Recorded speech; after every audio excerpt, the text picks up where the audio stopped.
Hello, everyone.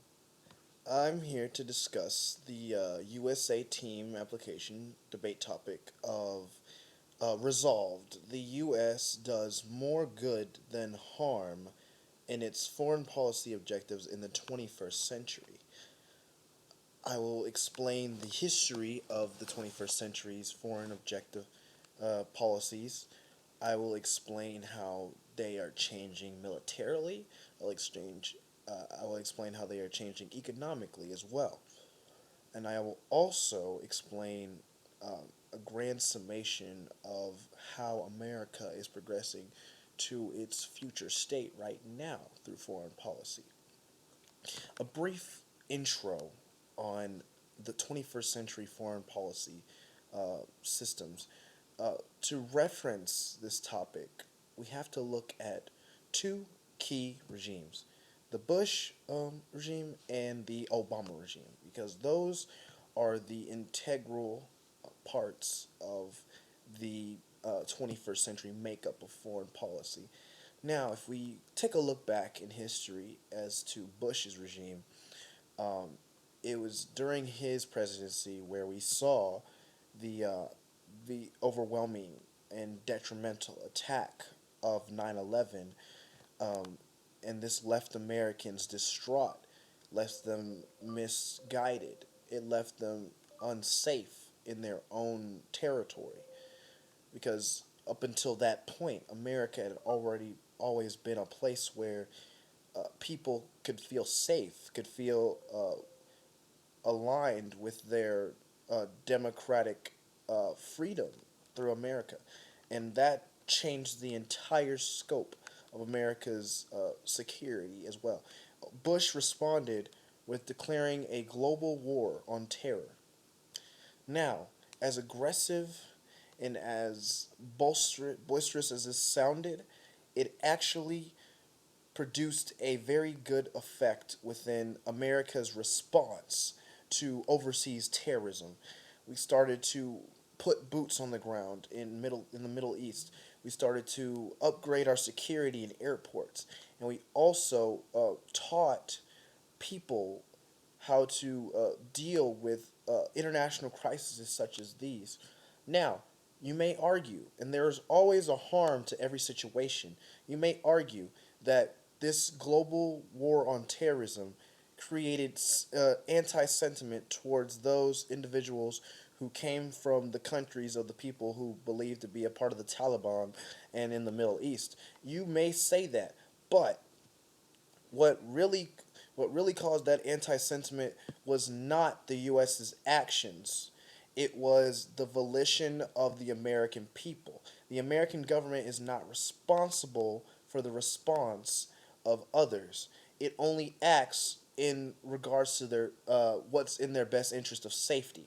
Now, talking about that, we could say that Obama's regime is completely the other side of the spectrum. It's totally polar. Uh, Obama's entire campaign through these last two terms he served is to provide a stable economy for Americans, along with that, creating a stable middle class, and also to just have a overall peace with other countries, not getting into conflicts all that well, but finding ways to discuss and end those conflicts. The Obama regime seeks to get rid of the 20th century's communism esque, Cold War esque sentiments, and he succeeded very well. That's why I believe foreign policy objectives have done more good than harm.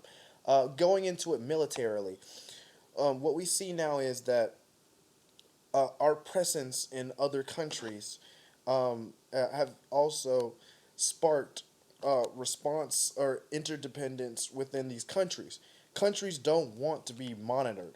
If a country doesn't feel that they should be monitored, they're going to up their standards of security and well-being for their people. So America has done that as needless to say that it's been a watchdog over these countries.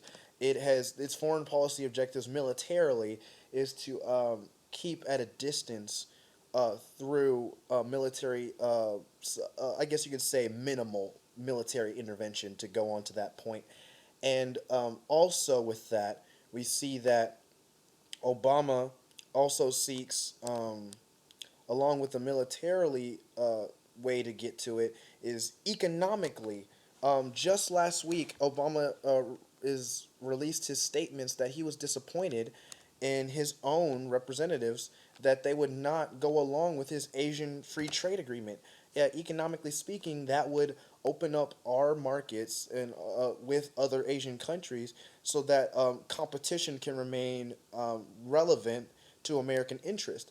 But people say that it will outsource a lot of jobs in America due to the fact that we're opening our markets like that. But the one big key thing that they're missing, the good of that foreign policy objective tactic, is that if we do not succeed with such a policy that's been in circulation since even Clinton's presidency, we are going to let China, a nation with a huge population, more huge than almost, I guess you would say, 10 of the most advanced nations in the world. You're going to let it uh, bully other nations out of the economic pool of income and revenue.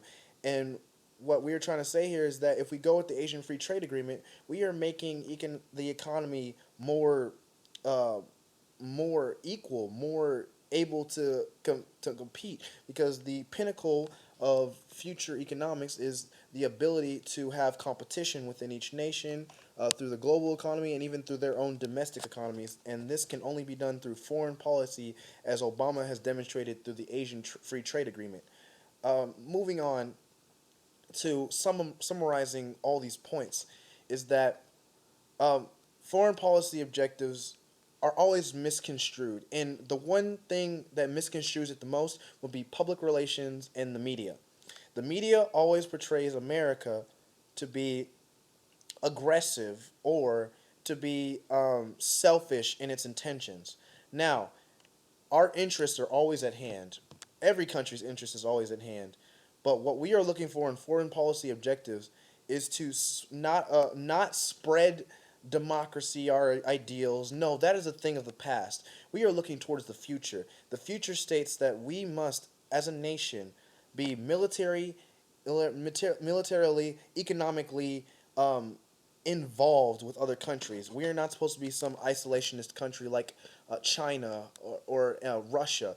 We are to cooperate with the world in order to gain a better sense of foreign policy for everyone. It's becoming our world into a global connected society, and that is truly a pinnacle of the 21st century. And I believe that in that essence is why America does more good than harm in its foreign policy objectives. Thank you very much.